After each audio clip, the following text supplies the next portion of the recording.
Hey everybody, this is Scott, the guy that sells Gator bites and dust buster.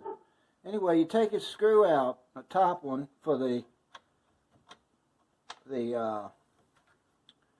rail stops. Take your top screw out and grab the belt and grab your Gator bite. You'll see the slot on one side. You just pull the belt taut, then take your Gator bite, slide it over it, and it fits right in the Gator's mouth there.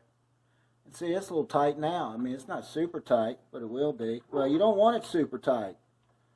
You want it sort of tight, but not super tight, because you'll bend the idler pulley, and it'll cause cause it to go off the track. The X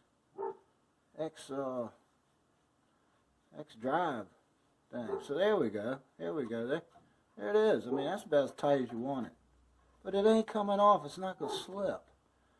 I've ruined a few pieces trying to just not having this tight, thinking it was tight and it would work its way loose, and it ain't going nowhere. So there it is.